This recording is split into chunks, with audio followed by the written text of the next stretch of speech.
I'm here with Jay Frankel, who is an expert in group dynamics and coaching people and mentoring people. And he just does work all over. And I want to start with him asking Jay, please tell me what you do. What is your career about right now? What's the core? Thank you, Stephen. So hi, everyone. My name is Jay. I am the founder and president of a company called True to Life Training. We're now in our 21st year. What we really specialize in are two things. One is we develop interpersonal skills. So we help people in actually quite unique ways increase the quality of the interactions that they're having with people that they work with, work for, and engage with. We often will help develop their life skills too because of that. So we often get people thanking us for saving their marriage. That is not our intent. But because we help them so much on their interpersonal side, they become more skilled in navigating conflict and managing people, supervising others, leadership. The other part to our organization is I do a lot of consulting, especially in the startup world, and in particular in the summer camp industry, which I sort of just fell into. And so in the last 12 years, I've been a part of the launch of 18 overnight summer camps for children. And when I was in the corporate world prior to that, I launched a new product, a new division of Viacom. And I also, before that, launched new business for Gap when I was with Gap at the very beginning of my career, and that was in France. So tell me something. It's fascinating, this whole notion of the moment of interaction between people. Like what makes that special, those relationships? We'll talk about mentorship in a minute, but that the relationship between two people who are trying to connect to each other and provide value. What's happening at that moment? Yeah, I think for me, one of the keys to that moment of interaction is most people focus on what they're putting out, the words that they are saying, and the truth is, it is so much more about the body language and the tone of authenticity and sincerity. People really don't listen to the words nearly as much as we might think. So where everyone is harping on, oh my gosh, what am I going to say? I don't care nearly as much what you say.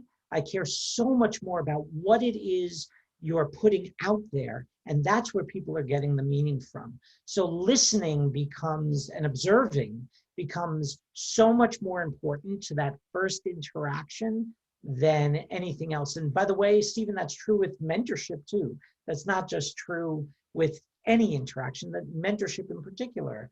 You have to come in ready to observe and listen to not just the words, to what's behind the words. And how do you prepare for something like that? I mean, I know a lot of people speak and they write scripts and they do outlines. How do you prepare for that interaction and to provide value on both sides of the fence? Are you talking about me and my work, or anyone? And anyone, you're about to enter a conversation, whether it's in person or virtual.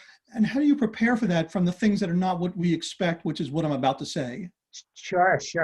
I think, one, you have to come into a conversation open-minded enough so that you are prepared to actually care about someone's point of view.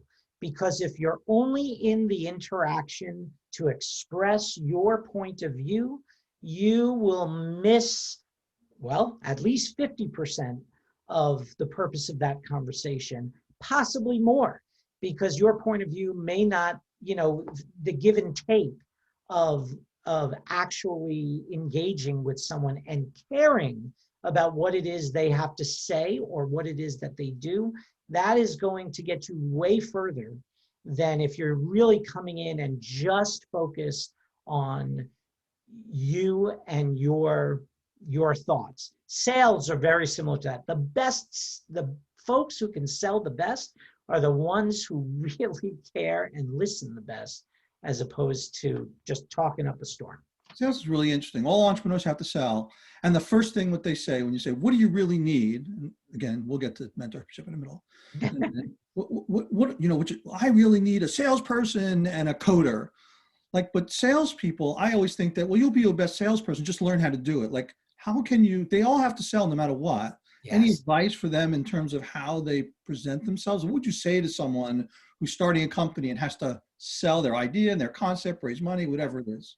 Yeah, look, for the basics, you always need the basics. You've got to be able to, in a very short period of time, a minute or so, be able to explain your narrative, the purpose of your existence, and why this other person or people should care about what it is that your organization does or sells. But beyond those basics, I actually think entrepreneurs don't go in with enough questions. They should come in knowing who they're speaking with so that they have questions that they can ask them. What's in your way right now? You know, how could your life or product or service be better than it is right now? What are your greatest challenges or some of the challenges? The more questions you have, the easier it will be to have an authentic conversation with that person that feels a little bit more in-tuned, a little more relational than transactional, and could much more easily lead to a sale. The idea, the days of the used car salesman are really over. Yeah. No one buys into that anymore, So if they ever did. let's talk about mentorship for a moment. Granted, sometimes, most of the times when we're mentoring entrepreneurs, they tend to be on the young side. The more seasoned people are a little bit older. Like, what is the experience like? How do you establish a relationship with someone who may not be like you, but you want to provide value to them and help them move their venture forward, whether it's in the nonprofit or the for-profit space? One of the first things I do with new entrepreneurs or folks that I've now been assigned or asked to coach and develop and mentor is I use some form of skill assessment.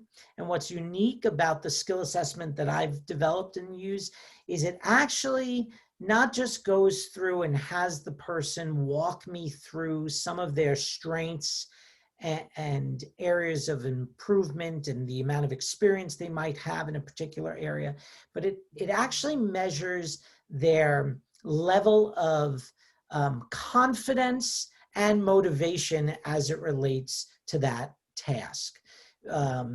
If we're looking into finance, which finance for an entrepreneur and the business savvy that you need to be an entrepreneur, sometimes that's a missing category, right? They need to understand that, but they may not have a whole lot of experience. They might be a creative and they developed something and they're incredibly inspiring, but they don't understand the business side of it. Well, I want to understand where they are with those skills, not just in how well they do them, but are they motivated to do them? Do they have any experience? Do they have bad experiences with this? Where's their level of confidence as it relates to this? How much do they want to do that part? That is a game changer in terms of how I'm able to understand them. And it's a path for me to know, well, they're super motivated here, but here, I know this is sketchy territory. They've had some bad experiences. I need to approach this a little bit more sensitively or just with more awareness. When you do that kind of assessment, how often do you actually come across people saying, maybe you should just go get a job? It just sounds like when you assess them, like they've got a gap here in resiliency or tenacity or whatever. It's like, maybe you should get a real job. So it's funny. I tend to do that a little bit more on an interview than I would on someone who I'm assigned to mentor or coach. To me, mentoring and coaching is really a process. So I'm trying in the beginning not to judge where they are right now. They're allowed to be wherever they are. That's okay. My job is to help them get to wherever they eventually need to be. So on an interview, I might think to myself, or maybe I'll even say to someone, this job may not be exactly right. But for mentoring, it's not that. In fact, I cannot judge them. I often will not react big to anything during that assessment phase. You're kidding. Because to me, anything they tell me is okay. And I might ask more questions, but they are allowed to tell me anything. They have to feel like they can do that safely.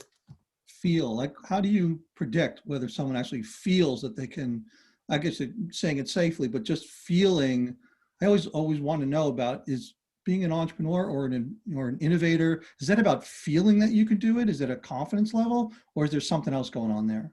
I think skills and confidence are actually extremely connected. If you look at, I don't know if you've ever worked with situational leadership, but Blanchard, and how people develop naturally, and what leadership styles leaders should use to match up to their development level, where their knowledge and skill is and where their motivation and confidence is. It's both. And everyone has different levels depending on the task. And so to me, I think as an entrepreneur, if you don't have the confidence right now in yourself to do this, my hope is that through skill development and experience and trial and error, you're obviously trying to build their confidence. There are some entrepreneurs that come in and they may not know much at all, but they feel like they do, so they have confidence. I know with them, we're probably going to have to take some hits for a little bit to get them leveled off with their level of confidence. I love the confidence. That's good, as long as they're able to listen to feedback and able to make some adjustments to their style or behavior or learning, if that's what's needed to actually get the job done. And sometimes overconfidence can get in the way. Yeah, That noise gets in the way of people allowing themselves to do that. a lot of the young people I've worked with, being a college professor, I sense that some of them are so overly confident that you need to sort of ratchet them down a little bit. But how do you do that without cutting them down at the neck or whatever?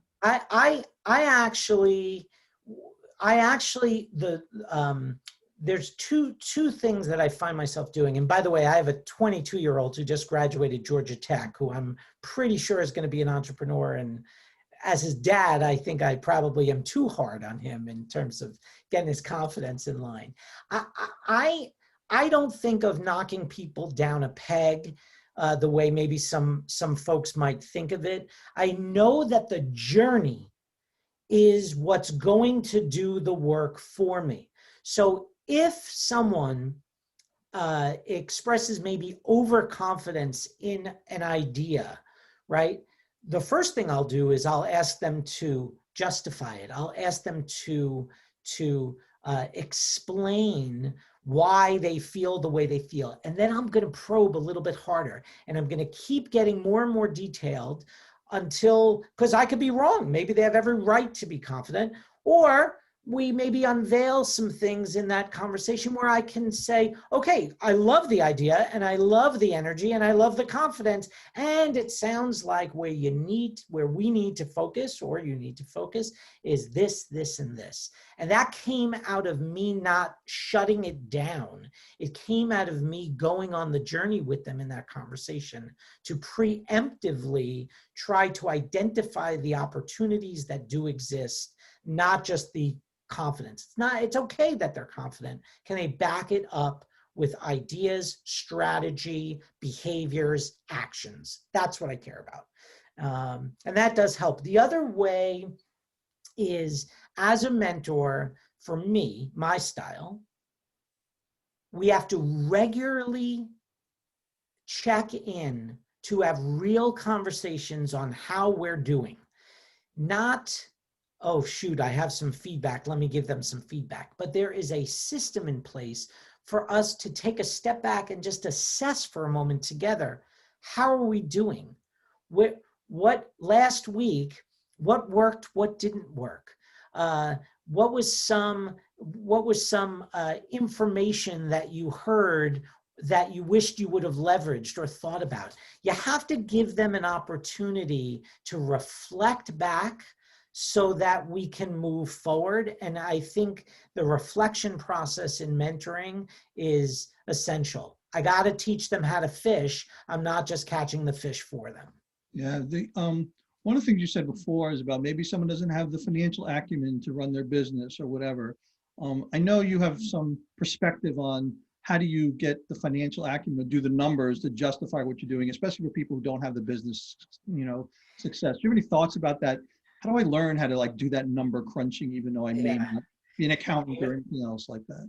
My dad, when I first started my business 21 years ago after the corporate world, and look, I have a background in theater and psychology. So like I was not a business person.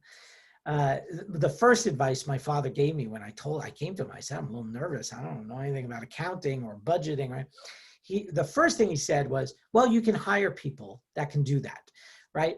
And although that is actually 100% true, I'm not going to suddenly become an accountant, right? Or a CFO. I'm not going, but what you need to do is have enough curiosity to understand process and thought behind it. Otherwise, you can't make good decisions. There are times where I will call my accountant and I will say, explain this to me. Rather than say, what would you do? I say, explain this to me. I don't fully understand this, right? And that way, I'm still in the learning seat so I can maybe make a good decision rather than say to someone else, just tell me what to do. There are times I might do that, but that really touches on what you thought about. And I've had the privilege of working with people way smarter than me over my career, especially in financial management and even business modeling and building models for business. Some really brilliant people that I've just learned a tremendous amount from, and I feel more equipped to help to navigate that for someone else. And as a mentor, you should not pretend that you're an expert. I am not a subject matter expert in everything. I am an expert in mentoring, which means I have to take a step back and go, Stephen, I don't know the answer to that, but let's figure out who does, and let's figure out how to get the answers that you need.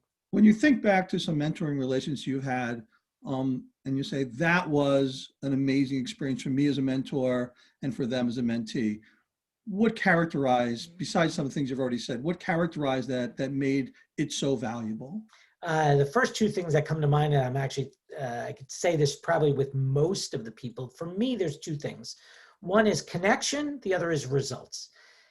Connection just for the sake of connection, where we're able to have a lot of trust. I do that well. I help to establish trust with someone fairly quickly, but consistently. But that's not enough. If we have trust and we don't actually help this person produce the results they need, then it's not quite as successful. To me, it's the trust and the connection and the respect and the value that we see, all of those wonderful characteristics of a relationship, but it's also the results that they are able to accomplish. For me, in the work that I do in the world that I live in most, which right now is in that youth services, summer experiences, one of the things that gets in the way the most for people is that they may not be quite as personally organized as they really need to be. They don't know how to manage a project or know how to even manage the amount. Entrepreneurs manage a tremendous amount of work, tremendous. It is one of the hardest things about being an entrepreneur. And it is hard to do that if you don't have good project management skills or personal organizational skills. And I see that getting in the way of really creative, innovative people all the time. Yeah, let's talk a little about accountability. So is it your job to hold them accountable? And if they don't follow through and don't do what they said they committed to the previous session, how do you handle that? This is such a loaded question for me. I would say that early in my career, I used to believe it was my job to hold them accountable. And what would happen was I ended up doing all the thinking for a lot of my mentees or clients. I almost, even though I didn't do all the work for them, I felt the ownership of that work, sometimes more than they did. And what I have learned as a coach over my career now is that I have to care so much that they are holding themselves accountable for getting this done. So does that mean I have to sometimes check in and ask? Yes. Does that sometimes mean I have to say, you need a system? You have no systems. How are you tracking this? Yes, of course. But I want, the minute I start tracking it for them, it's not going to help them. That's great. And that to me has been my biggest learning over the years as a mentor. They have to be accountable, and they have to want to hold themselves accountable, and I can help them find ways to do that. Can you give me an example of that? Like, Sure. I'm not managing my time well. What should I be doing? Yeah. Yeah. So we could use managing time. I could give you a lot of examples of this. Often for managing time, it's people will sometimes just gravitate towards the tasks and projects and parts of the excitement of this new thing that they're doing. They gravitate towards what they're good at, and they gravitate towards what they want to do, right? So sometimes that's sales, which is great. You need to gravitate towards sales, but maybe they have no CRM, or there is a CRM, but they're not actually putting the data in. So if you don't put the data in and you don't create that habit for yourself, then you are not able to do that. So a lot of times for time management, the work that I would do with them is we would together try to shop around for an actual system. What's the actual issue, and how are we going to help this person now navigate time, manage time, navigate projects. Sometimes it's a savvy project management system. I'll tell you, that was in the corporate world. I'll tell you, for the work I do, sometimes it's Trello, which is a really simple system that a lot of my camps now use that just help keep all tasks and projects defined and in front of them and on their calendar, and it syncs up all their calendars and their communications. But there are lots of examples, and sometimes it's not so tangible. Sometimes there's a person or a factor that is noise for them, that's an ongoing distraction, and it's my job to name that and help them start navigating that. So the challenge is there's a tough one. My spouse doesn't like how much time I'm spending on this new venture. It's actually, I'm newly married. They didn't sign up for this. And now I'm having a tremendous amount of trouble with this startup, spending the time I need and not have tension with my spouse. Well, I can't be a therapist, but I would be a fool if I didn't start naming and acknowledging the challenges that they're actually facing. Otherwise, where they're going to burn themselves out so fast, or possibly just kill the relationship that they have. That I find myself in that dilemma with startup folks all the time, and we have to talk about it. Yeah. Do you find, obviously you've been doing this for a number of decades, do you find that the generations are different, the way they sort of approach some of these issues in terms of being mentored, or like what a 25-year-old would do versus a 45-year-old? I hate making generalizations, so I'm going to be really careful here. I will say this. I work with a lot of folks younger than me, in their 20s, and most of them are way more savvy at not just figuring out technology, but actually leveraging technology to solve problems, way more savvy than I am. And I've been exposed to a lot. And so for me, I just want to be able to name that as a strength. So they're so motivated often when you give them something that they can solve that you can't. There's something that happens with my oldest son, who's now a technology consultant. And anytime we are both working on something in our family or whatever, we're going to solve something, he immediately goes to the computer and I immediately figure out, who do I call? And he laughs at me every time. He's like, what do you mean call? I'm like, well, you got to call them. You got to talk. You got to work it out. He's like, no, Dad, I did the same exact thing in 5 minutes on the computer. So I think one of the biggest differences in the generations is the younger generation, they just have such a comfortable relationship with technology. It works the other way too. Many people, and we work with a lot of college students in my organization,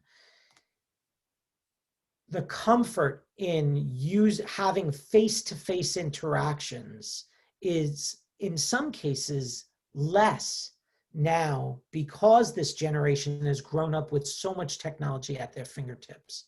So being able to help a new entrepreneur do the interpersonal things, the networking pieces that they need to do, the relationship building pieces that they need to do. Some, not all, but some may not have those skills quite as savvy or as developed as some others. And part of that is just because of the generation they're growing up in. And now, and we have no idea how long this pandemic is going to last. Any hints on how to do these things virtually versus in person? Have you seen any difference in mentoring now that you're doing more virtual stuff? Mentoring and coaching virtually, thank goodness, that actually is less affected by like training. I think training is way more difficult now, especially the training that we do, which has so much to do with people skills. I would say that that there are, this doesn't happen to me, but I've heard my colleagues really complain about this, the level of distraction when you're not in the same room as someone is sometimes hard to navigate. I am not currently dealing with that during this pandemic. All the folks that I'm coaching, I think, are really bought in, probably more because of them than me, but it is a reality. There are a lot of distractions that you can have. Just being in front of your computer, I see people in meetings all the time. You could tell by their eyes, they are no longer there. They're chatting or they're doing emails so I think that's something. I also would say any coaching and mentoring, more than anything else, you need a plan. You need to lay out some expectations that help people know, oh, we're speaking this often at this time, whether those are standing calls with standing agendas, which I try to do, which by the way is easier during the pandemic because I'm not traveling. It is so much easier to do a standing call now with people. Whereas before I was like, oh, well, sorry, I'm traveling that day or that week. But all of those, getting a plan in place, whether you're virtual or not, is the key. So if you have one last question, which is your audience for this video is mentors who try to learn how to become mentors. Some of them have been mentors before. Most of them have not been. They're entrepreneurs, they're corporate execs. They have a different way of doing things. Is there any question that I did not ask you that I should have that would give me some information that would provide great value to them? Yeah, I'll highlight one. I loved the question about accountability because I really think that is a bit of a dance that you need to do. You cannot, at times you will feel more enthusiastic than your mentee, right? Which is okay. But that enthusiasm has to balance with them so that we're not sort of sucking up all the energy out of this project and it becomes about us. I know a lot of mentors who sort of, it's their time, their show. I got to be the smartest person in the room. You don't. You have to ask great questions. You have to help them process. You have to help them reflect. And then you have to see, do you have a system to keeping all this organized? I can't tell you how silly this is, but often during a call, I'll say, are you writing any of that down? Right? Like you seem to be hitting on some really, why don't you write that down? Let's take a moment. Write it down. Put it, where are you going to put it? You can put it in the project plan or you're just writing on a Post-it. So don't, to all of those who, congratulations, you're going to be mentors. That's amazing. Don't feel like you have to be the subject matter expert for everything. You have to work through them so that they can thrive and succeed and learn and be the guide to a process rather than the expert on everything.